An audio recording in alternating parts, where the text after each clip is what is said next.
Dear friends, welcome to Know Thyself YouTube Channel. Good morning. Hope you're all staying safe and keeping well. I sincerely thank all of you who have subscribed to this channel and follow the channel. If you find the contents of the videos uploaded in this channel useful, please subscribe to this channel and click the notification or the bell icon so that you can be notified when a video is uploaded. Kindly share the videos with others or on the internet. In this episode of Sunday Reflection segment, we present the homily for the Holy Thursday based on the liturgical readings of the age cycle. The readings of the Holy Thursday dwell on the theme, loving others as Jesus loved us. One of his Catholic disciples asked the controversial God-man Oso Rajneesh about the difference between Buddha, the founder of Buddhism, and Jesus Christ, the founder of Christianity. He told a story to distinguish between Buddha and Christ. When Buddha was on his deathbed, his disciple Anand asked him for a memorial, and Buddha gave him a jasmine flower. However, as the flower dried up, the memory of Buddha also dwindled. However, Jesus Christ instituted a lasting memorial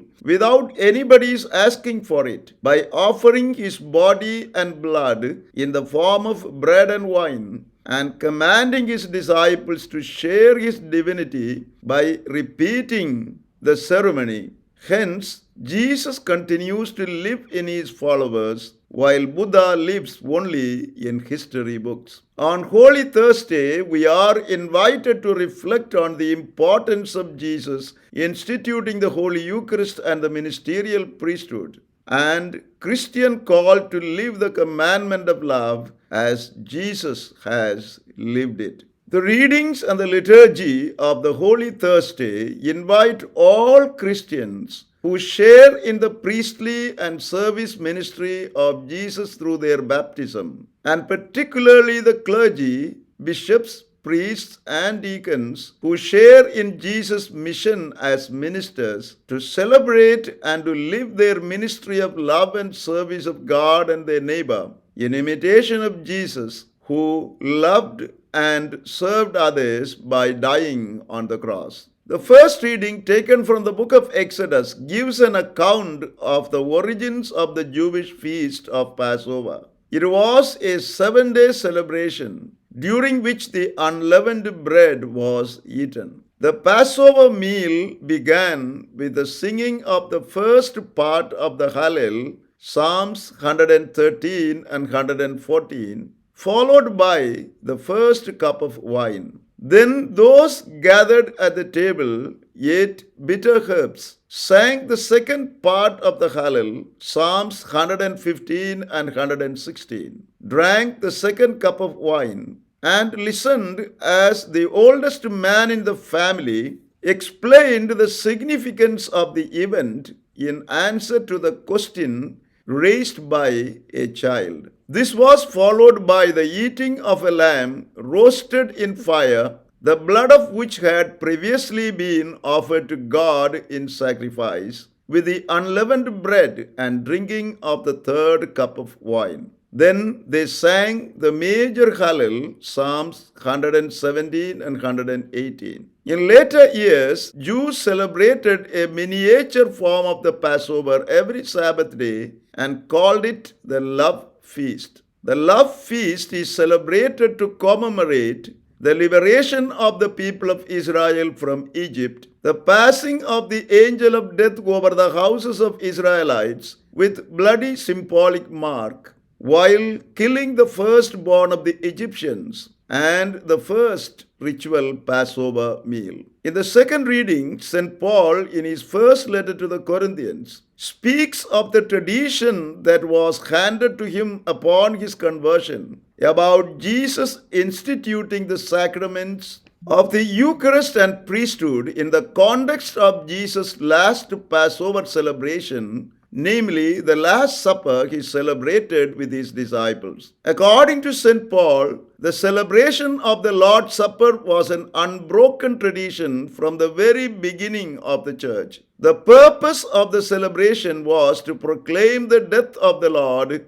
until he comes again. By commemorating and celebrating the Lord's Supper in and through this ritual act, Christians are called not only to remind themselves of the death and resurrection of Jesus, but also that Christians may prepare themselves to proclaim Christ and his message of love to the world at large. In the Gospel, St. John narrates how Jesus transforms the Jewish Passover into the Eucharistic celebration. First, Jesus washes the feet of his apostles to remind them of his undying affection for them and to tell them of their vocation to love and serve their neighbor in imitation of Jesus. Then Jesus gives his apostles his continual presence among them through his own body and blood under the appearances of bread and wine as their spiritual food and drink. Finally, Jesus institutes the sacrament of priesthood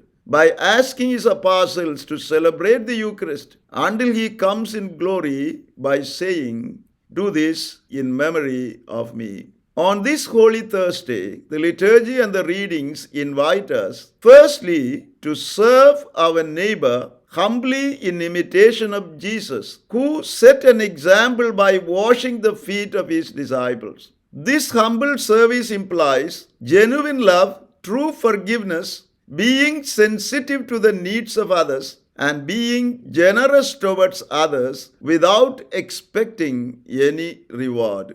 Secondly, the liturgy today calls us to practice sacrificial sharing and self-giving love. This calls us to live the sacrificial self-giving of Jesus on Calvary and in the Eucharist by sharing our talents, time, health, and wealth. Thereby, love one another as Jesus has loved us. Thirdly, the liturgy today calls us to show our unity in moments of suffering. Bread is the unity of many grains of wheat, and wine is a unity of many grapes. The pounding of the wheat and the crushing of the grapes symbolize suffering. Hence, the Eucharist invites us to help, console, support, and pray for those who suffer physical or mental illnesses. Fourthly, the liturgy today calls us to express our deeper communion with the Eucharistic Lord by becoming a holy communion with our brothers and sisters.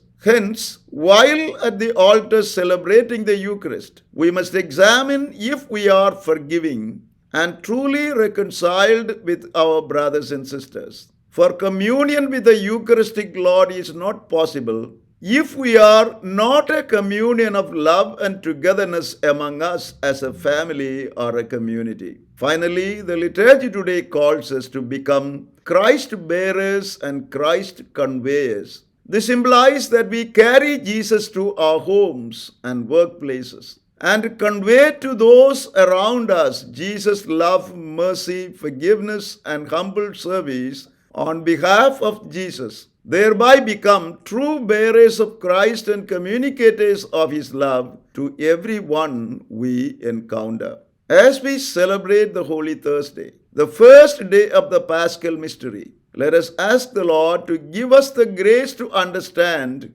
the love with which Jesus loved us and love our brothers and sisters with the very same love of Jesus. Amen. Thank you for watching this video. Stay blessed until we see you again with another video.